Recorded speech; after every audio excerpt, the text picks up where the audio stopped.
Hi, I'm Hao Guan. Today my group and I will present the topic of Can the Big Four Keep Winning? My group mates are Si Hui and Ziqing. Legitimacy theory is used to understand corporate action and activities, particularly relating to a social environment. It based on a social contract. Social contract is a society explicit and implicit expectation regarding the way business should act to ensure their survival. The organization need to show they are operating in accordance with the expectation in the social contract.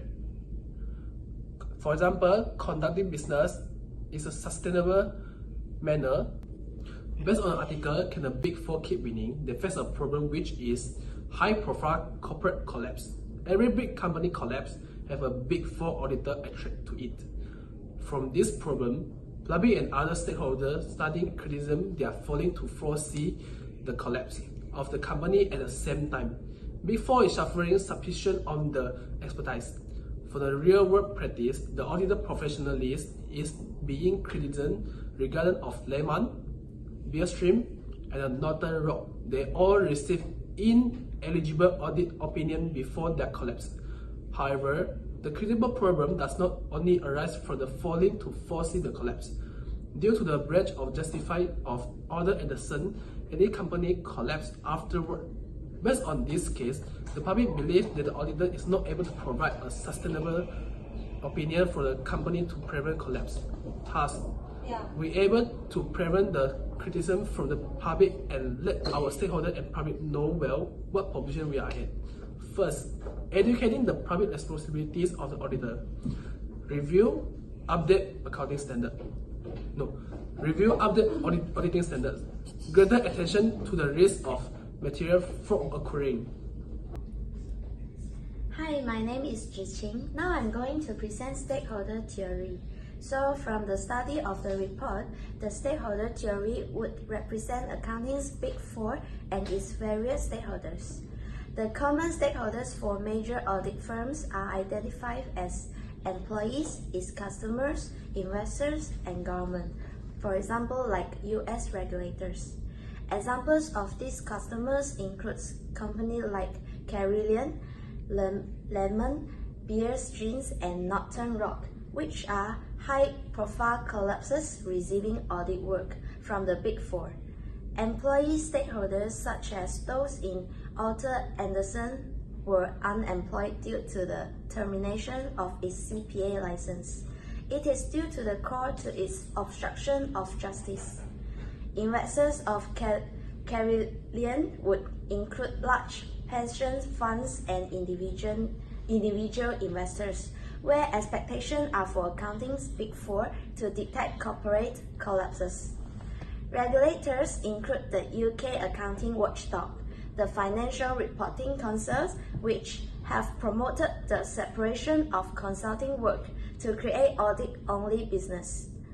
Additionally, stakeholders also include their partners and clients in their management consulting business. Today, it is discussed that they now hold about 40% of the $150 billion global market in the consulting business. Therefore, the auditing work of Big Four firms and its conflict of interest between its corporate consulting business has to be addressed. In the normative branch of stakeholder theory, organizations should treat all their stakeholders fairly, and an organization should be managed for the benefits of all its stakeholders. It should not only concentrate on maximizing profit for the benefits of the owners. Cultural impact on accounting practice. Different countries adopt different accounting standards. For example, Japan and Australia each have their own accounting standards. This would have an impact if a company from Japan may want to study Australia's subsidiaries' financial statements. Due to the method of preparing the financial statements, this may mislead the representation of the company's profit. Furthermore, I feel that a principle-based accounting standards based on the conceptual framework should be applied across all countries. Guidelines should be implemented to ensure comparability among the financial statements of various countries. Environmental Influence on accounting. There are audit firms within different legal systems. Each country have different rules and regulation for the legal case.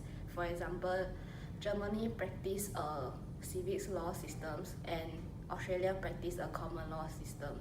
This practice will influence accounting practice among the Big Fours. In conclusion, can the Big Four always win? I think that they should educate the public to reduce audit expectation gap and develop an enhanced reporting explaining audit process and level of option auditors provide to the entity, as an auditor can only give reasonable assurance for the financial statements. The auditor does not guarantee the foreseeable future for the company. If there is a fraud in the company, the auditors will definitely find it as they check every transaction. Thus, there is a limitation of audit procedure the Big Four can do.